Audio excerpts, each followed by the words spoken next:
We've got Dr. Rageshri Darawan with us today, and she's a consultant in sexual health and HIV medicine at Barts. But more importantly, and particularly relevant to us, is her experience and work researching as a science communicator. And she has written a really remarkable and outstanding book called Unheard, which we wholeheartedly recommend that you should get into. You may well already be fully aware of. So she's going to tell us a little bit more about her work and a little bit more about that as well, I think. I'm going to hand over to her. Do read her bio as well to understand the full range of things, much exactly the same as Kath this morning. Incredible range of accomplishments, and we're delighted to have you. So, Rageshri. Thank you very much. Thanks very much for staying till the end and listening to my keynote. It's a real pleasure to be here. I'm very aware I'm not a GP, I'm a gum doctor, but I do come from a family of GPs. So my mum, who's a retired GP, my sister, my brother-in-law, my uncle were very interested in why I was talking here today, because they're all GPs. So I'm going to talk a bit about my book, Unheard, The Medical Practice of Silencing, and a bit about why it might be relevant for you guys as clinicians and researchers. So I'm going to talk about a bit of the reasons why I wrote the book. And it really started with this moment that changed me. So this is me about 15 years ago now, when I was a patient. So I was trying to get pregnant quite unsuccessfully. And the investigations for infertility showed that I had endometriosis, which, as you know, is a very common menstrual condition and one of the leading causes of infertility. And I required IVF treatment. And I ended up having 4 cycles of IVF, and that was my first time as a patient, which was a new experience for me as a doctor at that point. And it was during my 3rd cycle of IVF, just after I'd had my eggs collected, that I ended up being admitted to hospital. So I had excruciating pain, and I was really worried that I had ovarian torsion, which is a complication of IVF, where the ovary becomes so big and swollen from hormonal stimulation that it twists on its stalk, and this is a surgical emergency. So I was in a lot of pain at home. My husband recognised that I was in lots of pain and took me to A&E, where they treated me very well. They gave me pain relief, and they admitted me to the gynecology ward to have further investigations. And I had a scan, and thankfully I didn't have ovarian torsion. I didn't need to have surgery, so thank goodness for that. But I was still in a lot of pain, and the medical team felt that the pain was caused by the hormones stimulating my endometriosis, so kind of the worst endometriosis pain that I'd ever had, basically. And I needed to stay in hospital for several days for pain relief. But because I didn't have that kind of more serious kind of diagnosis needing surgery, I found myself being treated by the team on the ward as if I was a bit of a nuisance, kind of, why are you still here? Why do you still need to have pain relief? Why don't you go home? And that was a big shock for me. I'd asked for pain relief, and my kind of pleas for pain relief would be dismissed and denied. People were kind of rolling their eyes at me when I pressed the buzzer. And it was only kind of through my husband advocating for me that I got the pain relief that I needed, and I was sent home after a few days.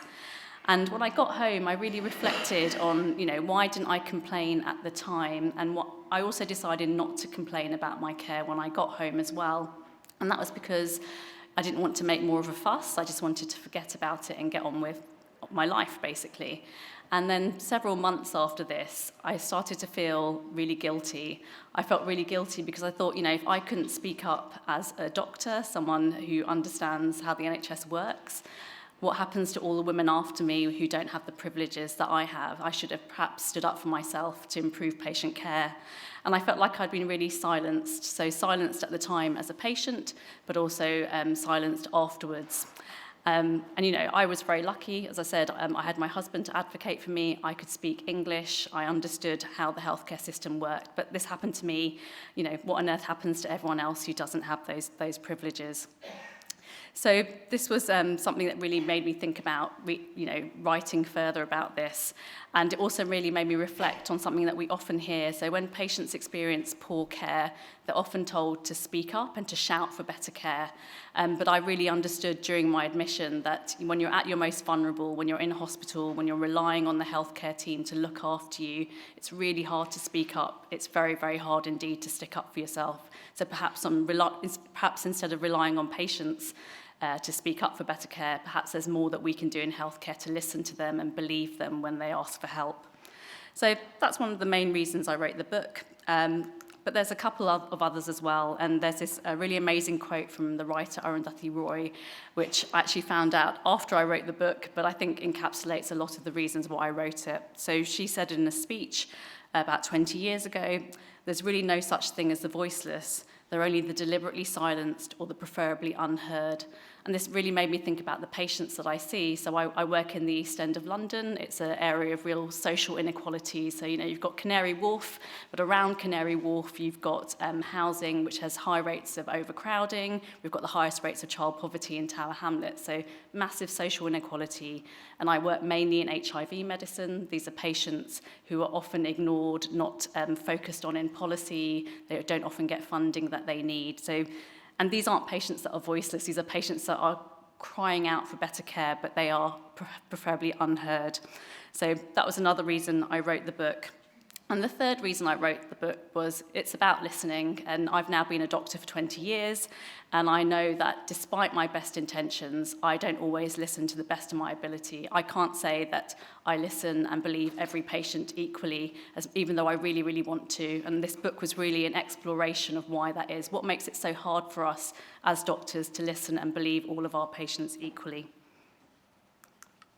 So I wrote this book, which was published last year, called Unheard, The Medical Practice of Silencing. And it's really about who gets listened to and who doesn't in medicine, and who is deemed to be a credible producer of knowledge. So we're going to be talking a lot about knowledge and knowledge production. And also how who does and doesn't get listened to really leads to a culture of silencing, which happens throughout medicine and healthcare research, and how this exacerbates health inequities. And also, it's meant to be a positive book, so it's really thinking about how we can address this issue both at individual, institutional, and systematic levels. So it's meant to be a solution to some of these problems. So we're going to start off talking about how patients can be silenced as individuals, and I think this is quite a nice quote which describes a not an uncommon experience. And this is by Eleanor Cleghorn, who is a medical historian who's written an excellent book called Unwell Women, which is about the history of sexism in Western medicine. So I'm just going to read it. So she says, "My lupus diagnosis was devastating, but it was also a relief. I'd experienced the pain and humiliation of having my symptoms dismissed since my early 20s. Countless times I tried to explain my persistent pain and swollen joints to doctors, only to have my symptoms written off as hormonal, psychological, and even a possible pregnancy. I'd been at the receiving end of withering glances, eye rolls, smirks, and heavy sighs. I was young and full of feelings. I started to believe I must have been making it up, that the pain was all in my mind. Guilt and shame gnawed at me until I didn't trust my body anymore." So she's describing this feeling of being dismissed, of feeling silenced, of feeling gaslit. And unfortunately, it's something that we do hear from patients. So to really try and understand this, I've used a framework from philosophy called epistemic injustice, and it's a framework I use throughout the book to kind of understand why some people get listened to and believed more than others. Bear in mind, it's a framework from philosophy. I'm not a philosopher. I'm going to do my best to explain it the best way I can understand it. So epistemic is another word for knowledge. So this is an injustice around knowledge. And this term was coined by the British philosopher Miranda Fricker in 2007. And she defined it as being a wrong occurring to someone in their capacity as a knower. So essentially, it's a wrong occurring to someone because of prejudice about their social identity. So essentially, you may be less likely to be taken seriously or be believed due to stereotypes about your social identity. So for example, it may be due to your gender, it may be due to your ethnicity, it may be due to the social class you're from, could be due to having a disability, could be due to age, could be due to religion, could be due to sexual orientation.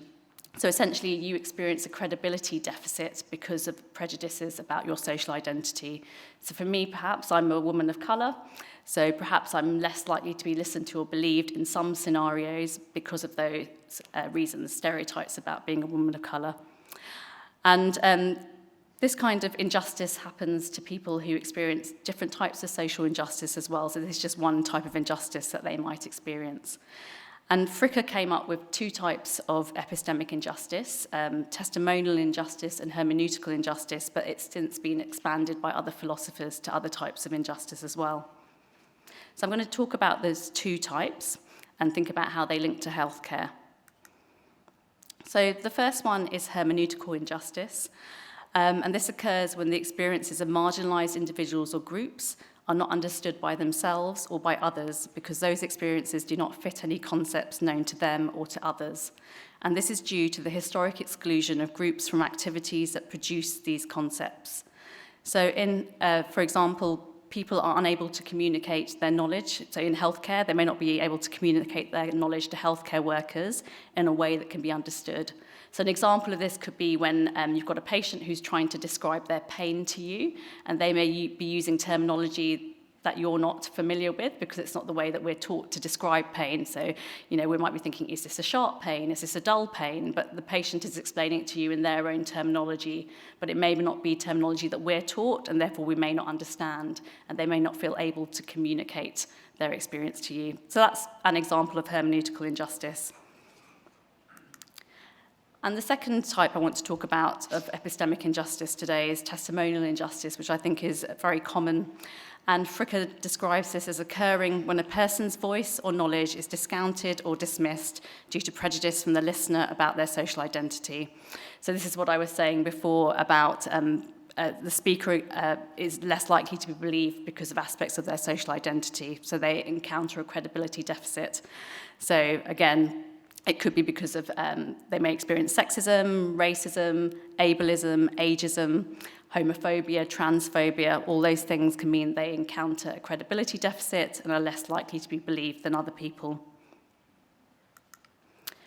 And in healthcare, this can have really big impacts. So, for example, it can impact individuals. So patients may describe feeling dismissed, disbelieved, gaslit, or unheard, like Eleanor Cleghorn did.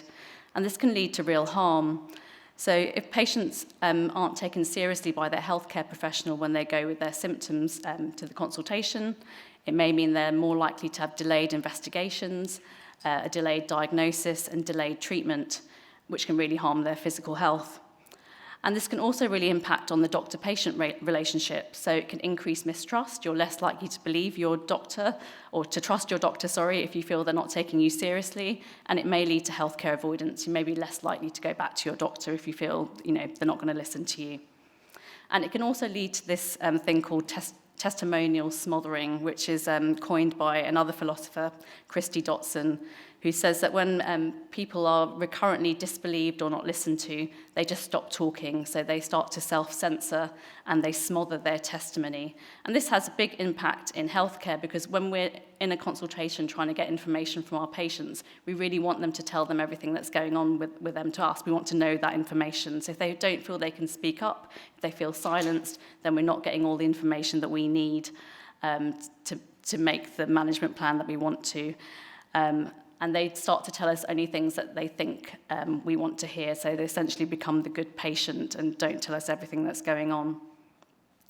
I think it's important to say, as well as the more common credibility deficit side of testimonial injustice, some patients are taken too seriously. So there is an aspect called credibility excess.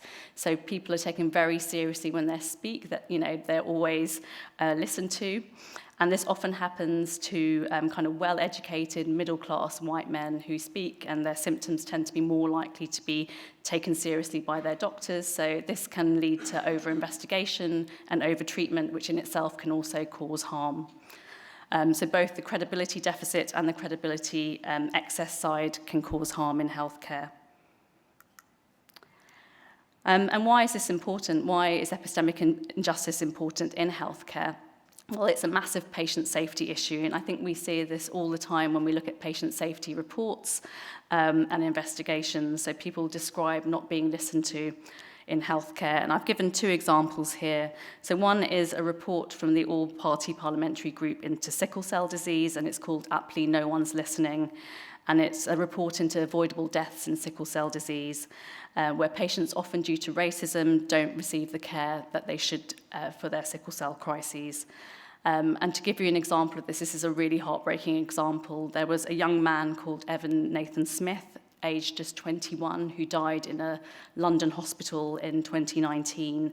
And he'd just had a gallbladder procedure done and was admitted to hospital the next day. And the team thought that he had complications of this gallbladder procedure, but actually he was having a sickle cell crisis, and he knew he was having a sickle cell crisis, but no one believed him. And the investigation into his death showed that he actually called 999 from his hospital bed saying, please, can I have some oxygen? Because the healthcare team looking after him didn't give him the oxygen that he needed. So this is a really tragic case of someone who wasn't listened to, wasn't believed, wasn't heard. And we see this all too often in conditions like sickle cell disease. And we also see it in maternal mortality, so this is often talked about now, where women talk about, feeling something's not right in their bodies and then being told, I think this is normal, and this can lead to often catastrophic, impacts for both the woman and for the baby. And this is due to sexism, women not being believed when they talk about pain, hysteria. And there's also, we also see racial disparities in maternal mortality as well. So we know, for example, that black women are 5 times more likely to die than white women. Asian women are 2 times more likely to die than white women. And this is due to the intersection of racism and sexism. And a recent investigation into a maternal unit showed that the midwives called South Asian women princesses. So really talking about them, exaggerating their symptoms to get more attention. And perhaps that happened to me when I was on the ward. Perhaps I was seen as being a princess, asking for more pain relief, wanting to get more attention. So epistemic injustice has a real impact on individuals, but actually also has really far-reaching effects on groups as well. And this can have impacts on our medical knowledge. So I'm going to use the example of endometriosis. So as you know, it's a very, very common condition. It affects 1 in 10 women of reproductive age and other people who menstruate. And the average time to diagnosis is 8 years in the UK, which is very long, and it's actually getting longer. It's not getting better. And despite being so common, there's still very little that we know about endometriosis. So we don't know the cause. Some researchers think that it's 1 disease. Some researchers think that it's 2 diseases. We can only diagnose it through surgery. We don't know. We don't really have effective treatments. And, we don't know how it impacts on fertility. So why is it that we know so little about it?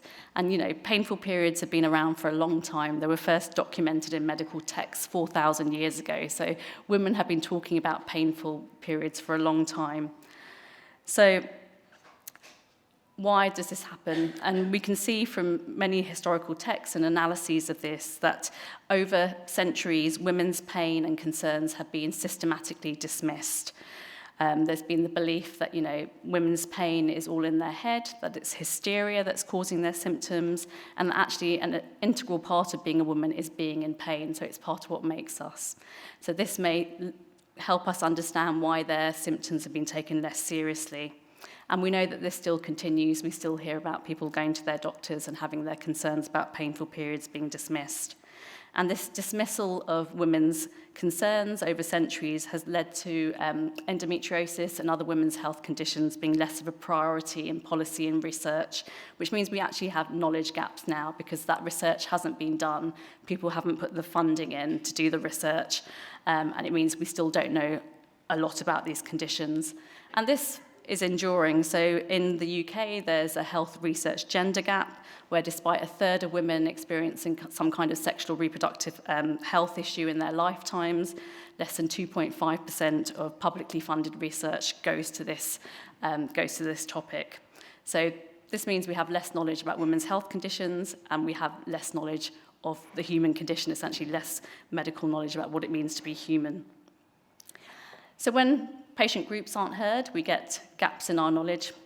And this can also happen when minoritized doctors and minoritized researchers go unheard as well.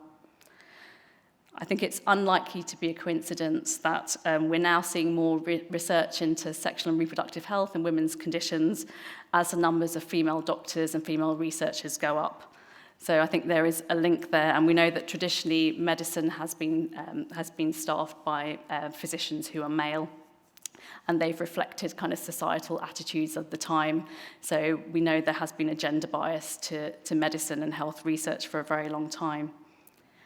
And this issue of epistemic injustice in research has implications at a global level as well. So we know that global health is a field that has its roots in colonial medicine, and many of the attitudes since that time have persisted until now.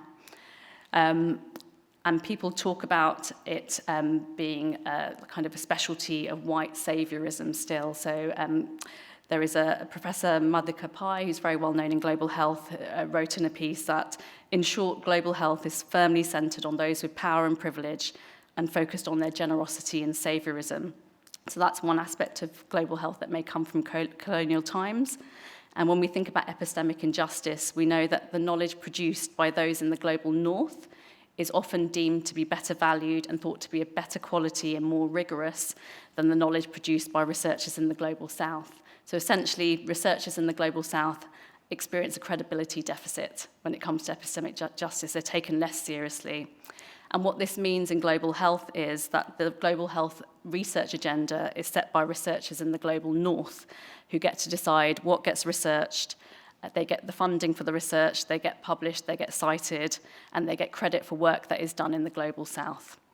And this form of epistemic injustice means that researchers and patient communities in the global south continue to be neglected when it comes to their health, and this exacerbates health inequities across the globe. So this issue of epistemic injustice goes from the consultation room to the healthcare workforce, to research, and to global health. So it's something that, I think is quite pervasive. And so far, I've talked about how epistemic injustice affects minoritized groups due to bias and prejudice about stereotypes about their identity. But actually, it can affect people because they're patients.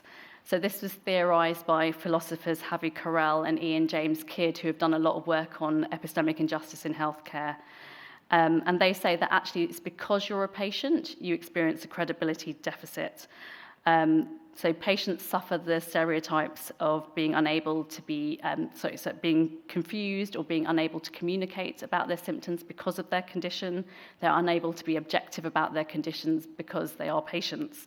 So they experience a credibility deficit, and this is what they call pathocentric testimonial injustice. And we can see this played out in medicine, and it comes in our training, actually. In medicine, there is an innate skepticism of patient testimonies. And this, again, has been around for a very long time. And there's a really, I find actually quite amusing. There was an Italian physician in the 13th century who really thought that his patients were lying to him. So he was asking for urine samples, and he felt they were giving him urine samples from someone else. They weren't his. So he wrote 19 bits of advice for other physicians on how to know if your patient is lying to you. So this kind of innate skepticism of patient testimonies and not believing patients has actually been around for a very long time.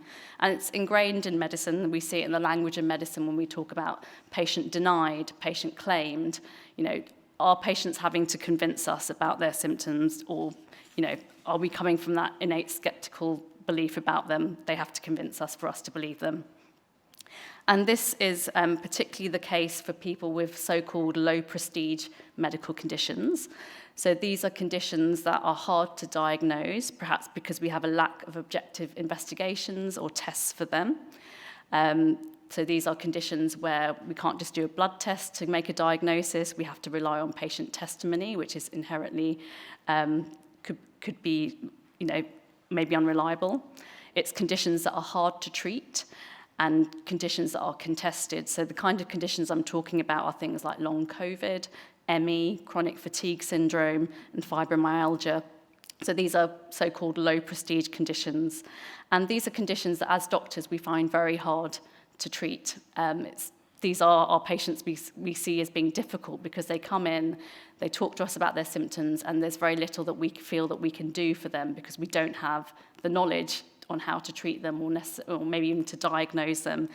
And these patients often describe being shut down or silenced by their doctors. They often experience epistemic injustice. And again, because these are conditions that are difficult, the patients are seen as difficult, These conditions receive less policy focus, again, less research, and this marginalizes these patients and these conditions further, and again, this exacerbates these knowledge gaps because no one's doing the research to really understand what we should do with patients with these difficult conditions. So this kind of epistemic injustice can affect all patients, particularly ones with conditions that are hard to investigate and to treat. And we can think about epistemic injustice when it comes to medical evidence as well. There's a lot of evidence to show that patient voice has been historically downgraded in healthcare research in favor of numbers and statistics. So, for example, when we look at the hierarchy of medicine, which is something we all learn about at medical school, we can see there are no methods there that foreground patient voice. So you don't see qualitative research there, for example. And, the basis of our medicine is evidence-based medicine, which is fantastically improved medicine. I'm not arguing against evidence-based medicine at all, but I often wonder if it's good enough for us. We often sit in clinic and we have questions about the patient in front of us that we can't answer with the research we have available. So perhaps, we could improve our evidence base if we include more methods that foreground patient voice and increase patient involvement in research. And Kath this morning talked about qualitative research and showed the letter that she co-authored to the BMJ about their exclusion of qualitative research. And actually, I quote that letter in my book because I thought it was a really good example of how qualitative research has been devalued over the years. So patients themselves have, of course, never really sat back and let themselves be silenced. There's a really rich history of patient activism throughout the years. And this has really massively changed both patient care and how we do research. And luckily for me, working in HIV medicine, I get to work with these HIV activists every day, and they massively challenge how I see myself as a clinician and the research that I do. Even the language I use, I find myself being challenged quite often. But it's a good thing. And we know that obviously when HIV/AIDS came about, people were dying. They didn't know the cause at the time. And these were all people from very stigmatized, marginalized groups, so they were being ignored. So, Reagan didn't mention the word AIDS until, I think, 1985. So these were patients who were very stigmatized and they were dying. And ACT UP, which was a very important patient activist group, which is still around to this day, had this as their logo. So this is silence equals death. Because for those patients, if they were to stay silent, they were dying. So they had to speak up, they had to organize.